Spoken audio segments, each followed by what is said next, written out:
Hey everybody, it's Winnie from These Reviews and welcome back to my channel.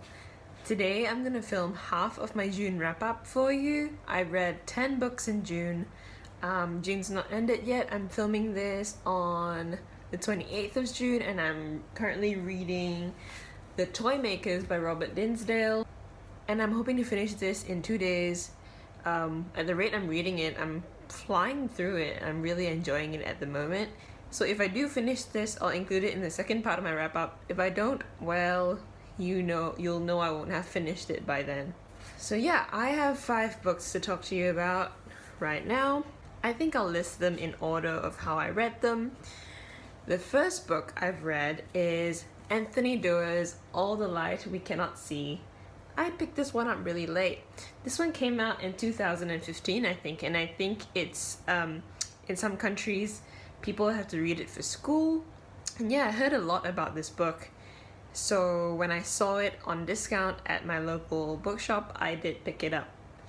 This one I began reading at the end of May and I finished it in 3 days. Needless to say, I did really enjoy this book. It's probably one of my favorite books I've ever read. This book is a historical fiction novel surrounding France and Germany in World War II, and it follows the perspective of 2 different people, a blind girl called Marie-Laure, I can't pronounce that in French, who lives in France, and a German boy, Werner, on opposite ends of the war, and their lives will inevitably cross. When? I'm not gonna spoil it for you. But yeah, the way this book is written, it jumps back and forth between Marie-Laure and Werner in well-written snippets. Some people have said that this book is really disjointed, so if you're not a fan of books that jump between characters, then this might not be for you. Also, if you don't like books about war, then you might not like this either. What I didn't know when I picked this book up was that it involves a mystery as well that I really enjoyed. And another thing that I loved about this book and cannot stop thinking about is the way that Anthony Doerr takes the most minuscule of moments and he animates them through words so beautifully. In a way, he takes those moments and maps it out, especially in the moments where Marie-Laure, the blind girl, is making her way across a room, and he manages to make us feel how she experiences the world through sensation, through his words. That's all I can say. You'll just have to read this book if you haven't already, and if you did read this book and you didn't like it, I would highly urge you to give this one a second chance, because it's one of the most amazing books I've ever read. Needless to say, I gave this one 5 stars on Goodreads. Next, I picked up The Heart by Maylie de Carangel. If you watch booktubers who read primarily literary fiction, then you would have seen this one all over the place earlier this year maybe. But yeah, that was why I picked this one up. This book is all about the process of a heart transplant, and it follows its journey from the obvious death of its owner to things like the decision that his family / parents have to make, to the doctors that procure this heart, to the person that eventually receives the donation of the heart. Overall, I did like this book, but sometimes I felt like the writing got a little too carried away in bits, and I felt like it was slightly too far-fetched. I don't know if it's because I'm new to literary fiction or if it was because of the translation. This book was originally written in French. But yeah, I don't know. Overall, it was a pretty quick read, and I did enjoy it. I gave this 3 stars, and I think in the future I might get back to this after I've read enough literary fiction, just to sort of see where my reading tastes have changed, and if I would enjoy it even more. So for now, this one is 3 stars. Next, I picked up Neil Mukherjee's A State of Freedom, and I picked this one up after watching a video from Jen Campbell, I think, and Eric from The Lonesome Reader. I added him on Goodreads, and he gave this one, and when you scroll down you can view all your friends' ratings of it, and him and some people on my friends list that has read this book gave it between 4 or 5 stars. So this one is marketed as a literary fiction novel, but after an interview I watched from Neil Mukherjee, the author, he mentions that he wanted to explore the notion of a novel written in a series of short stories that are all interconnected in some way. And all these stories have some elements of magical realism in them, and they're all set in India and center around themes of alienation and life in transit in some way. And they were themes that I thought that I could really resonate with, so that's why it's another reason why I picked up this book. However, I don't know, like, maybe it's because I wasn't feeling it. The stories were well crafted, but some of them fell flat for me. Like, I didn't enjoy them as much as I thought I'd have liked. There were some things about the Indian culture that Neil Mukherjee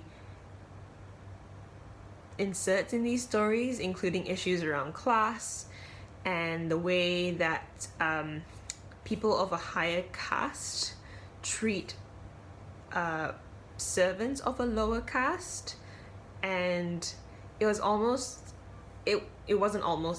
like, it touches on slavery, and I could really understand those things that he did mention, because some of those things are present in some aspects in Malaysian society, in terms of foreign labor, and it's a whole lot more subtle here, but those issues are still prevalent, and I think it made me reflect on my country and how Malaysia in general can progress socially, but until they solve these issues, I don't think we're gonna get anywhere in terms of social progression and development.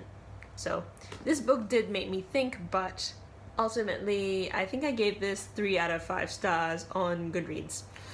Next, I picked up The Essex Serpent by Sarah Perry, and I got this one from my local independent bookshop. I think I picked up the last copy in the store as well, and I was really glad because I went there specifically to get this book after watching numerous booktube channels that did recommend this, and I loved this book. This is possibly the second most favorite book I've read this year. The Essex Serpent is a historical fiction novel.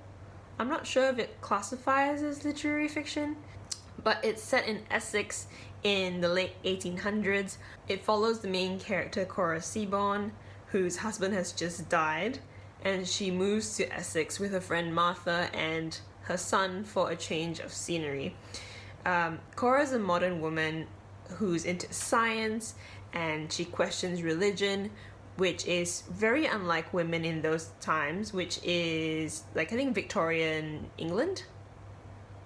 And when she hears tell of the legend of the Essex Serpent, she sets about trying to find it, because she wants to be like those explorers or people who discover fossils. She also befriends a local pastor of a little village, Aldwinter, who challenges her on issues surrounding religion, and the pastor rejects the villagers' belief of the Essex Serpent, and who the villagers blame the serpent for everything bad that happens in their village. And all throughout this book, the reader is left to wonder, does the Essex Serpent exist? Does it not exist? Will we find out? Will we know? Well, you've got to read this book. As I said, I loved this book. It had beautiful writing. Although the strong points in this book definitely lies in Sarah Perry's portrayal of her characters. and she manages to weave a sense of foreboding and mystery that she manages to portray, and the plot is spot on, I think. Absolutely love this one, and I'm super excited for her other novel called Melmoth, I think, that's out in the second half of this year. And I've seen a few booktubers already, they already have an ARC/proof copy of Melmoth, so I'm super excited to have that in my hands when it comes out on the shelf. Definitely a 5-star read. Next, I read When Breath Becomes Air by Paul Kalanithi. I read this one in ebook, and I read this one mostly at work in between tasks, when all I could do was wait for things to be given to me. This is a non-fiction memoir of a neurosurgeon called Paul Kalanithi, who finds out that he has terminal cancer after he experiences back pain. I'm sure everybody and their mother has read this by now. I've been reluctant to pick it up, mostly because I don't like books that are way too hyped up, but after several recommendations from friends who have read this book, I did end up reading it because I thought it was a quick read, and safe to say, it kind of was. As we find out in the book, Paul used to study literature at university, and so it is written relatively well, and I did enjoy it, and I flew through the book. Ultimately, when you read non-fiction memoirs about topics like cancer and death, it makes you question your own mortality, and what would you do in the author's shoes, and how the people around you would feel if you went through the things that Paul went through. And I found it altogether to be a thoughtful, moving read. I give it 4 out of 5 stars on Goodreads. Those were the first 5 books I've read in June, and let me know your thoughts about these books if you've read them, or if you're thinking about picking any of these up. Do let me know in the comment section below, and I hope you guys have a great week ahead. Take care of yourselves, and I'll see you next time. See ya!